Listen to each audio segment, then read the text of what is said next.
এক নম্বর দরকার এই ভিডিওতে আপনার জন্য মাত্রা নির্ণয়ের অসাধারণ একটা টেকনিক।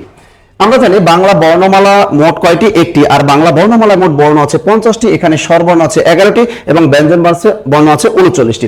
এই ঘরে দেয়া আছে পূর্ণ মাত্রা, এই ঘরে দেয়া আছে অর্ধ মাত্রা, এখানে দেয়া আছে মাত্রাহীন। আমরা জানি একজন পূর্ণবয়স্ক মানুষের মুখের মধ্যে দাঁত থাকে 32টি, সুতরাং বাংলা ভাষায় পূর্ণ মাত্রাযুক্ত মোট বর্ণ আছে কয়টি? 32টি। লিখে ফেললাম এখানে বাংলা ভাষায় মোট পূর্ণ মাত্রাযুক্ত বর্ণ আছে 32টি। উপরের পাটিতে দাঁত থাকে 16টি, নিচের পাটিতে দাঁত থাকে 16টি। এই নিচের পাটিটা যদি ধরি, এটা যদি অর্ধ করি তাহলে 16 অর্ধ হয়ে যায় 8। তার বাংলা ভাষায় এই অর্ধমাত্রাযুক্ত বর্ণ হলো 8টি। 32 আর 8 যোগ করলে হয় 40, এখানে আছে 50, 50 থেকে 40 বিয়োগ করে থাকে 10। তার মানে বাংলা ভাষায় মাত্রাহীন বর্ণ আছে 10টি।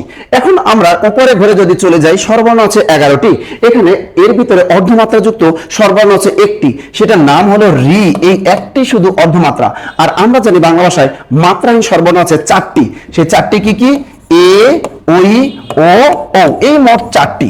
এখন দেখো 4 আর 1 কত? 5, এখানে আছে কত? 11, 11 থেকে 5 যদি বিয়োগ করি তাহলে থাকে কত?